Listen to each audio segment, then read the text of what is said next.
साथियों नमस्कार। आज हम बात करेंगे भारतीय राष्ट्रीय आंदोलन के संदर्भ में जो महत्वपूर्ण डेट्स हैं। यकीन मानिए इस क्लास को करने के बाद आपको अगले 1 मिनट के बाद कम से कम 20 ऐसे सवाल हैं जो आपके एग्जाम में आते हैं। सबसे पहले परीक्षा में पूछता है कि 1858 के अंदर में क्या हुआ, तो गवर्नमेंट ऑफ इंडिया एक्ट लागू हुआ और यहां पे आपको याद होगा कि यहीं पे महारानी का शासन जो है क्या हुआ, तो महारानी का शासन लागू हुआ और ईस्ट इंडिया कंपनी का शासन समाप्त किया गया था और महारानी का शासन लागू हुआ था। 1885 में भारतीय राष्ट्रीय कांग्रेस की स्थापना हुई और यह किस सिद्धांत के तहत हुआ था, तो आप भी जानते हैं सेफ्टी वॉल्व यानी सुरक्षा कपट के सिद्धांत के तहत। उसके बाद 1905 एक महत्वपूर्ण जगह आता है जहां पर बंगाल का विभाजन हुआ और आप जानते हैं बंगाल का विभाजन कब प्रभावी हुआ, तो 16 अक्टूबर 1905 को बंगाल में शोक दिवस के रूप में भी इसे मनाया जाता है।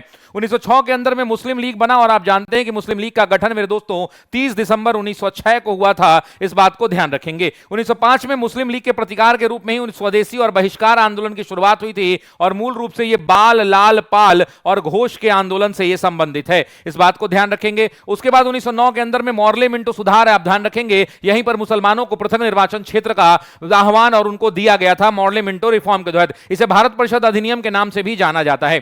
1916 के अंदर में लखनऊ का समझौता हुआ था जहां पे दो बड़ी बातें हुई थी। एक हिंदू, एक जो नरम दल और गरम दल थे उनके बीच में समझौता हुआ और दूसरा भारतीय राष्ट्रीय कांग्रेस और मुस्लिम लीग के बीच समझौता हुआ था। और उसके बाद 1916 से 1920 का जो टाइम पीरियड है, यहां पर होम रूल लीग प्रभावी रहा। एक तिलक का होम रूल चला और दूसरा एनी बेसेंट का भी होम रूल आगे बढ़ा था।